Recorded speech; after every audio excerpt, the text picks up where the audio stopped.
एक मेरी फेर बिना प्यार से न जलिया जैसे भैया पिक्चर में गाड़ी हाय हाय चलावे लगे हो सही एक काट में कहूँ रोड ऊपर खबर न रही चम चम चमके लगी गौआ बजरिया विकास वाला लेके सौगात आई बने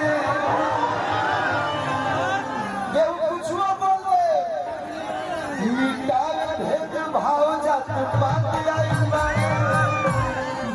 करी जा विचार नहीं सब प्यार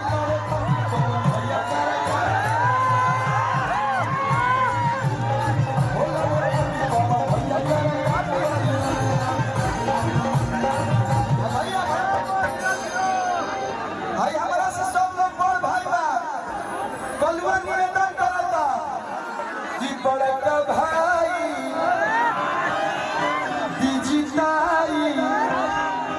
राजनीति के लड़ाई में भैया आज तक संसद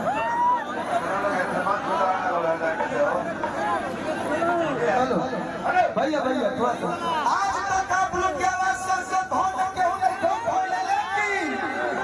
ये भवन संसद भवन जाके जनता लगने भलाई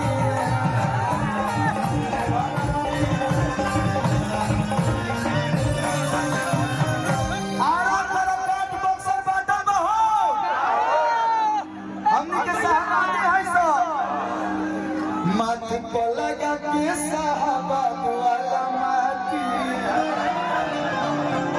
आ कोई लेकर काट में भोजपुरिया आ कोई कतनो डाले लेकिन कलू संगे स्वर समराटी आइल बाड़े आंसू प्रियांशु कि आंसू प्रियांशु भी साथ आइल बाड़े और हम चाहता नहीं पवन भैया के साथ लोग प्यार करेंगे लोग भैया यादव भाई आ जाइए सभी दल वाला है एक बार दोनों हाथ उठा दो फिर से हो भैया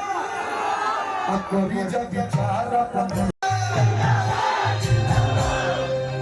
निहोरा करेगा लोग सब लोग पवन भैया के अपन वोट देके भारी से भारी मतों से विजय बनाए लोग अब बहुत लोग बस बुलाएं जाए युवा लोग के सुने खातिर बात आया बने हर माथ के नवाई जोड़ी हाथ आया बने